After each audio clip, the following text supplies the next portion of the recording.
Bonjour chères étudiantes et chers étudiants. Donc cette séquence elle a comme objectif principal est de vous présenter l'exercice numéro 4 qui concerne le TES, la construction et l'utilisation du TES. Comme je viens de vous signaler au niveau de la séquence précédente, c'est un tableau, c'est un exercice qui va vous présenter le principe en détail qui concerne le tableau des entrées et des sorties. Donc, au niveau de cet exercice, je vous lis l'énoncé. Les unités de production homogènes d'un pays sont regroupées dans les 5 grandes branches suivantes. Vous avez la branche 1 qui concerne l'agriculture, la branche 2 qui concerne l'industrie, la branche 3 qui concerne les services marchands non financiers, la branche 4 qui concerne les services marchands financiers, la branche 5 qui concerne les services marchands, les services non marchands. À côté de ces 5 branches, il y a la branche commerce, et aussi une branche fictive consommant à titre intermédiaire la production imputée du service bancaire. Donc, vous avez d'autres données qui concernent les emplois intermédiaires, les emplois finaux et les ressources. Donc, ce grand tableau, il est constitué de 3 petits tableaux. Vous avez le tableau qui concerne les emplois intermédiaires, le tableau qui concerne les emplois finaux et aussi les ressources. Donc, avant de voir le détail de chaque composante ou chaque valeur qui concerne chaque axe, donc je tiens à vous montrer ou à vous présenter. Donc, par rapport à cet énoncé-là, on parle de combien de branches?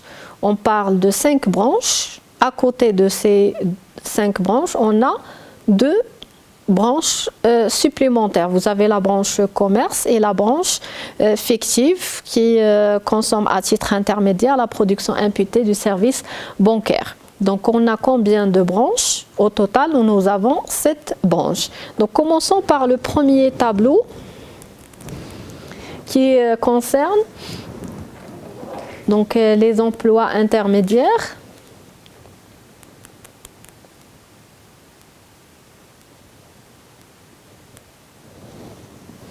Donc le premier tableau des emplois intermédiaires, donc il est constitué de combien de branches? Donc vous avez l'agriculture, vous avez l'industrie, vous avez les services marchands non financiers, vous avez les institutions de crédit, vous avez les services non marchands et vous avez le commerce et la branche fictive. Donc vous avez 7 branches. Dans ce tableau-là, des emplois intermédiaires, on a la demande intermédiaire qui concerne la somme de tout ça.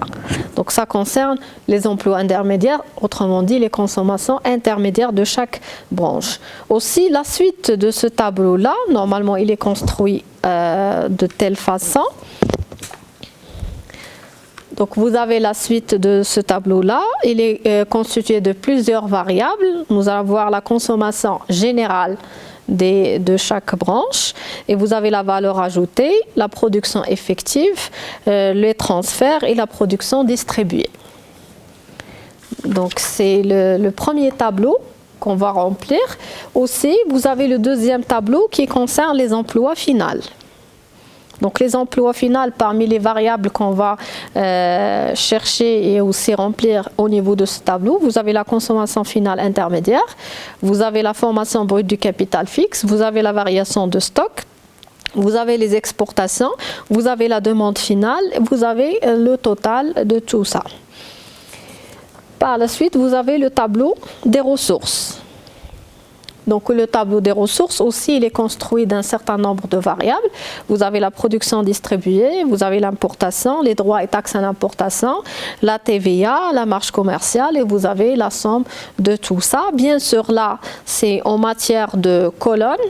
En matière de lignes, vous avez les produits correspondants. Vous avez le produit qui correspond à la branche de l'agriculture, de l'industrie, le service marchand non financier, le service financier, ça veut dire les institutions financières, et les services non marchands. En plus, donc, vous avez le total.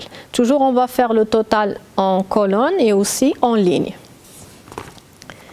Donc commençons tout d'abord par le tableau des emplois intermédiaires. Donc on va analyser chaque donnée qu'on a au niveau de cet exercice et on va remplir. Le premier tableau qu'on va remplir, c'est le tableau des emplois intermédiaires. Donc comme j'ai dit, on parle de 7 branches d'activité, donc chaque de 7 branches qui correspondent à cet exercice. Donc on va voir la partie des emplois intermédiaires. Comme j'ai dit, cet exercice, donc, il nous donne un certain nombre d'informations qui concernent les emplois intermédiaires, les emplois finaux et les ressources. Vous avez les emplois intermédiaires. Donc on dispose en outre des données statistiques suivantes. Les coefficients techniques, première donnée qu'on a, ce sont les coefficients techniques de la branche 1. Donc produit 1 est égal à 0,35, produit 2 est égal à 0,15, produit 3 est égal à 0,05. Donc comment nous allons procéder? Ici, comme vous pouvez remarquer, on vous a donné des données qui concernent les coefficients techniques de la branche 1. Alors que pour remplir ce tableau des emplois intermédiaires, on a besoin des coefficients techniques. Et vous savez très bien qu'il y a une relation entre les coefficients techniques, la consommation intermédiaire et la production de la branche. Donc tout simplement là, on va utiliser la relation qui concerne le coefficient technique. Donc qui est AIJ, on sait très bien que AIJ il est égal à CIJ sur PJ.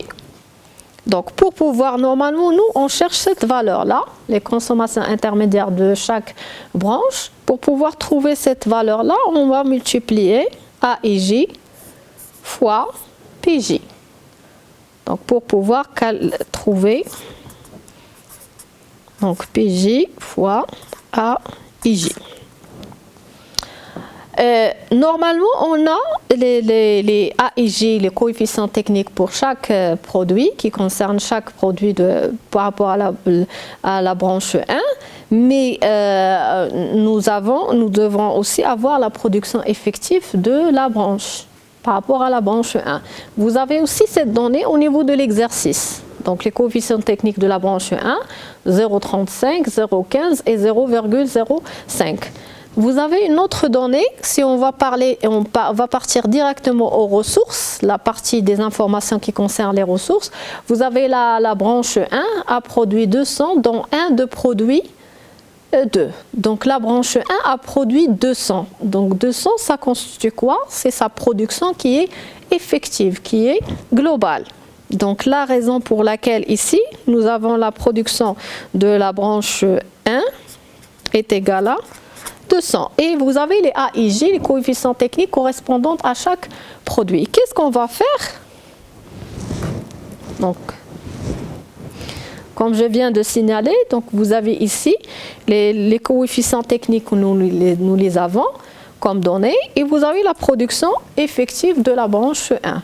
Donc on va multiplier cette valeur-là fois les coefficients techniques qu'on a qui concernent chaque produit. Le produit 1, produit 2 et le produit 3.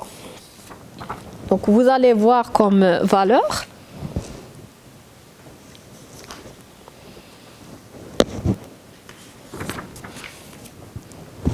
Si on multiplie le premier coefficient, 0,35 fois 200, ça vous donnera la valeur de 70. 0,15 fois 200, ça vous donnera la valeur de 30. Et 0,05 fois 200, ça vous donnera la valeur de 10. Donc là, ce sont les consommations intermédiaires de la branche, la première branche correspondant à chaque produit.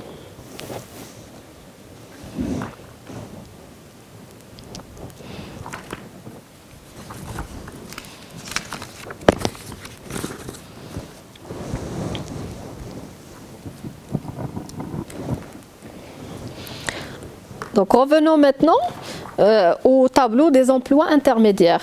Donc ici on parle de la branche, la première branche.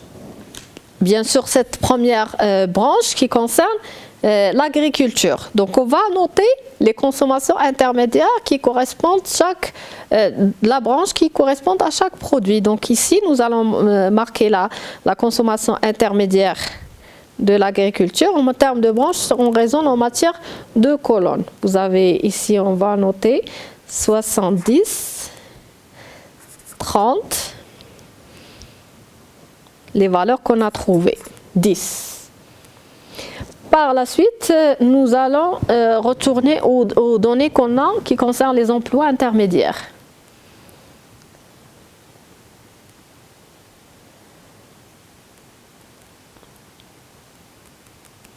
Donc les emplois intermédiaires, la deuxième donnée qu'on a, les consommations intermédiaires de la branche 2, produit 1, 10, produit 2, 150 et le produit 3, 100.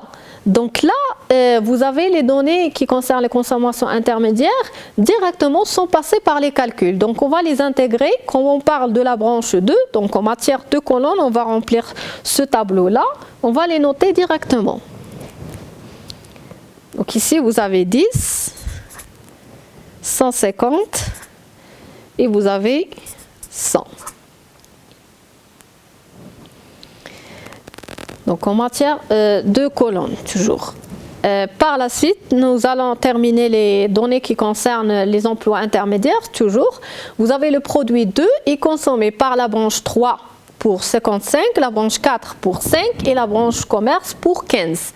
Là, on ne va pas raisonner en matière de branche, mais en matière de produit. Lorsqu'on a dit en matière de produit, donc en matière, on va remplir le tableau en ligne et non pas en colonne.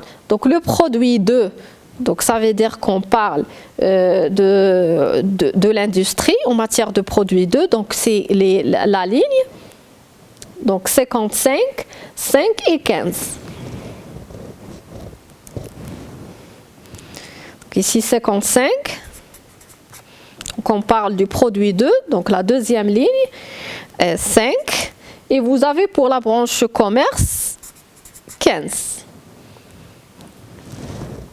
Donc la suite, le produit 3 est consommé par la branche 3 pour 20, la branche 4 pour 5 et la branche commerce pour 25. La même chose ici, on parle en matière de produit, ça veut dire en matière de ligne. Donc le produit 2, donc là le produit 3, pardon, donc le produit 3, on va noter ici 20, 5, et 25 au niveau du commerce. Donc ici 20, 5 au niveau des sociétés financières, des institutions financières, et vous avez 25 au niveau de la branche commerce.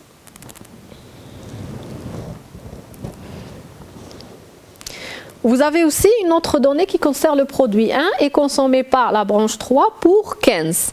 Donc le produit 1, toujours on parle, c'est en matière de ligne, est consommé par la branche 3, ça veut dire les services marchands non financiers, pour 15. Donc la raison pour laquelle j'ai noté ici 15. Vous avez aussi une autre donnée qui concerne une autre branche qui concerne les services non marchands. Présentés par qui? Par les administrations publiques. Parmi les données qu'on a aussi,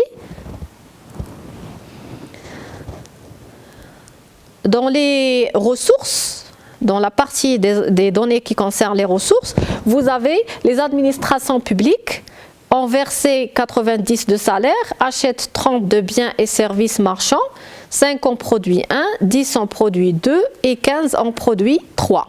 Là, lorsqu'on a dit les administrations publiques ont versé 90 de salaire et achètent de biens et services, cet achat-là, il est considéré comme consommation intermédiaire. Donc la raison pour laquelle on va l'intégrer dans la partie de la branche services non marchands en matière de colonne. Donc on va la noter à ce niveau-là. Donc les services non marchands, ici c'est 5 et 10 et 15 qui concernent les administrations publiques. Vous avez une autre donnée qui concerne les institutions financières et toujours au niveau des consommations intermédiaires, vous avez la branche pour la branche 4, les sociétés financières. Les revenus reçus par les banques sont de 95, dont 5 proviennent de leurs capitaux propres. Les intérêts versés sont de l'ordre de 30. Donc qu'est-ce qu'on va faire? Donc 95 moins 5 moins 30, ça vous donnera la valeur de 60 qui représente quoi? C'est une valeur qui représente la production des services financiers qui est égale à combien? Qui est égale à 60. Donc cette valeur-là, c'est une consommation intermédiaire qui est consommée par la branche 4 à titre intermédiaire. Donc on va l'ajouter comme branche fictive dans la partie de la branche fictive. Donc on va la noter à ce niveau-là. Des services financiers, donc le produit des services financiers, la branche fictive. Qu'est-ce qu'on va faire? Donc au niveau de ce tableau-là, on l'a terminé d'une manière générale. Donc on va noter quoi? On va noter les valeurs, l'ensemble de ces valeurs qu'on a trouvées. Ici, donc 70 plus 30 plus 10, ça vous donnera la valeur de 110. 10 plus 150 plus 100, ça vous donnera 260. Ainsi de suite, donc 90, 10, 30, 40, 60, 600. Ça, c'est en matière de colonne, donc la somme en matière de colonne. En matière de ligne, la même chose. On va mettre 100, 265, 175, 60. Donc ici, donc la somme elle est égale à 600. Ça, c'est la première partie du tableau des emplois intermédiaires. Aussi, on va remplir la deuxième partie du tableau des emplois intermédiaires.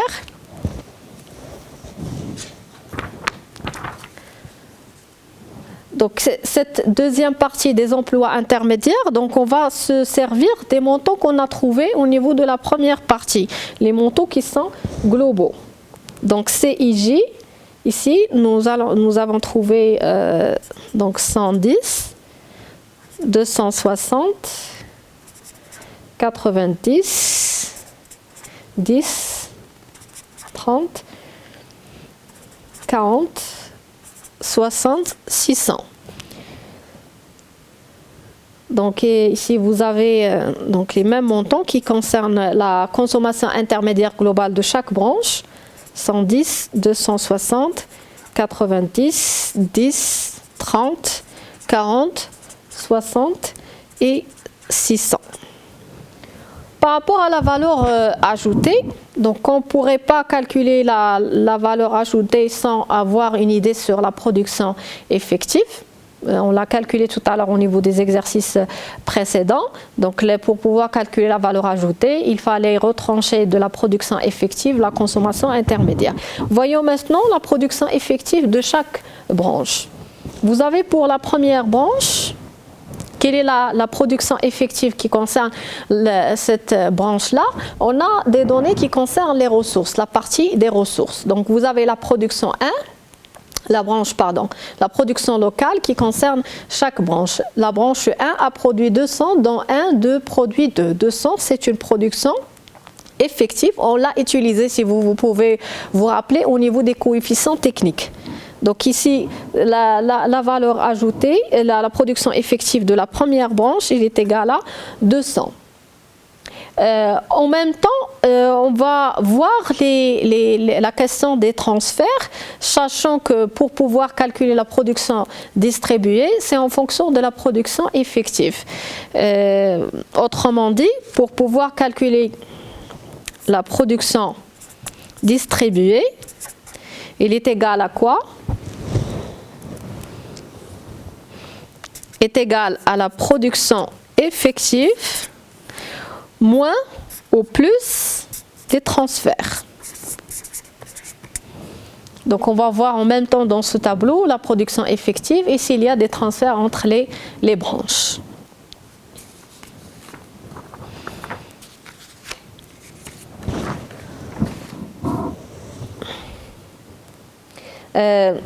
Retournons à l'énoncé de l'exercice. La branche 1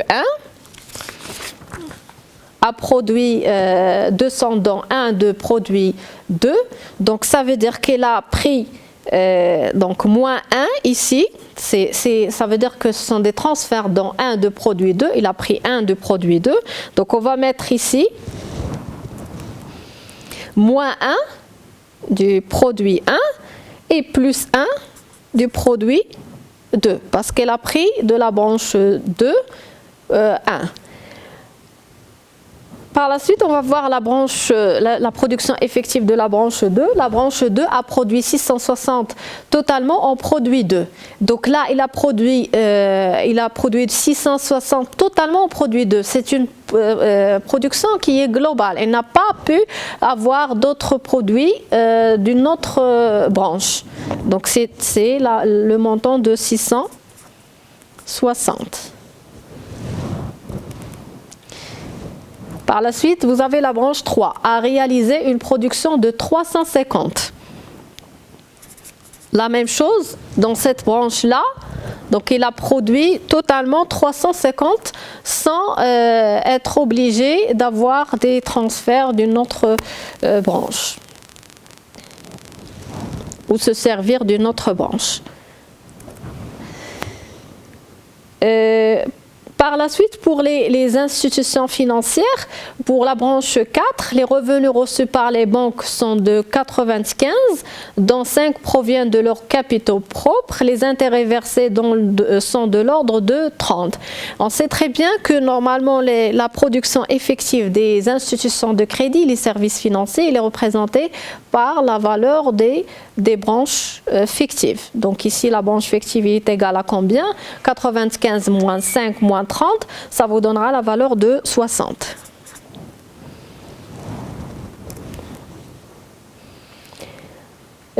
Par la suite, vous avez les services non marchands. La production effective des services non marchands, elle est égale à combien? Revenons à l'énoncé. Les administrations publiques ont versé 90 de salaire, achètent 30 de biens et services. La dépréciation de la valeur de leur capital fixe est estimée à 40. Donc la production effective de cette branche-là, qui concerne les services non marchands, elle est égale à combien? C'est 90 plus les consommations de 30 et plus la dépréciation de la valeur de leur capital qui est égale à 40. Donc 90 plus 30 plus 40, ça vous donnera la valeur de 160. Donc on a marqué ici 160 pour les services non marchands qui concernent les administrations publiques. Maintenant, on va voir aussi la question qui concerne les transferts. Si vous pouvez voir la relation entre la production distribuée et la production effective des administrations publiques, ou la production effective des administrations publiques et la production résiduelle. Il y a une relation que je tiens à vous montrer.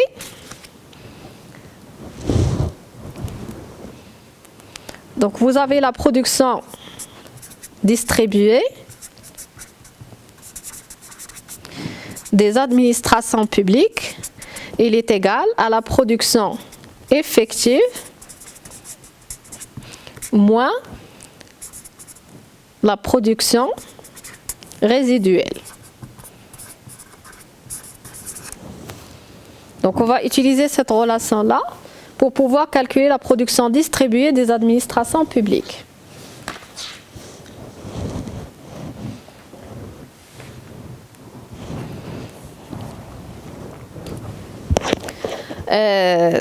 Revenons maintenant à la question des transferts. Si on a des transferts à déterminer au niveau de cet exercice, vous avez la dépréciation de la valeur de leur capital fixe est estimée à 40, leur production résiduelle de biens et services est de 10, donc 1 en produit 1, et 4 en produit 2, 5 en produit 3. Donc 1 en produit 1, ça veut dire qu'il a pris 1 du produit 1. Par rapport aux services non marchands. Donc on va ajouter ici plus 1. Donc plus 1, plus 4 pour la branche 3, 2, et la branche 4, plus 5. Donc 4 en produit 2 et 5 en produit 3.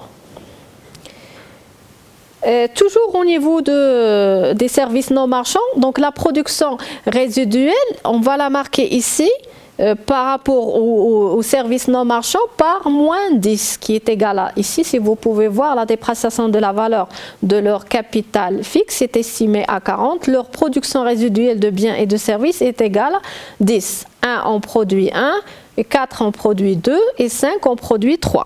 Donc au niveau des services non marchands, on va noter ici la somme de ces transferts-là qui représentent la production résiduelle, moins 10. Parce qu'on sait très bien au niveau des services non marchands, la production distribuée est égale à la production effective moins la production résiduelle. Donc on va noter ici moins 10. Donc il n'y a pas de transfert par rapport à la branche fictive. Il nous reste ici, par rapport à la production effective qui concerne la branche commerce. Ici, on va procéder par un calcul qui est particulier pour pouvoir calculer cette branche-là qui est le commerce. Donc, je vais vous montrer par la suite comment on va faire. Donc, on va laisser cette case-là libre en attendant que nous allons calculer la partie de la production effective qui concerne le commerce. Et donc, vous allez voir que cette production effective, elle est en fonction des marges commerciales. Donc, la somme de toutes les marges commerciales, ça nous donnera la production effective qui concerne le commerce. Donc, on pourrait faire la somme, donc on pourrait calculer la production effective des autres branches. Donc, 200 moins 1 plus 1, ça vous donnera la valeur de 200. 660 plus 4 plus 5, ça vous donnera 665. 350 plus 5, 355. Donc 60. 160 moins 10, ça vous donnera 150. Donc la branche commerce, on va la laisser par la suite. On pourrait calculer aussi les valeurs ajoutées. Donc vous avez 200, donc la production effective, on va utiliser la production effective, 200 moins la consommation intermédiaire, 200 moins 110, ça vous donnera la valeur de 90. 660 moins 260, ça vous donnera la valeur de 400, ainsi de suite. Donc 260, 50, 130. Donc la branche commerce, on va la laisser par la suite. Ici, nous allons avoir moins 60. Pourquoi moins 60? Sa valeur ajoutée, donc par rapport à la branche fictive, elle est égale à, sa valeur ajoutée est égale à moins 60, parce que vous savez très bien qu'on a une relation par rapport à la production. Donc il est égal à, donc pour pouvoir calculer la valeur ajoutée, donc il est égal à la production moins la consommation intermédiaire. Si on parle de la production imputée du service bancaire, ici cette production il est égal à 0, donc sa valeur il est égale à moins la consommation intermédiaire. Donc c'est une valeur qui est négative. La raison pour laquelle on va noter ici directement, on a noté ici moins 60. Donc sa valeur ajoutée, elle a une valeur qui est négative, qui est égale à moins 60. Donc je vais m'arrêter à ce niveau-là. La séquence prochaine, je vais vous compléter l'exercice. Merci de votre attention.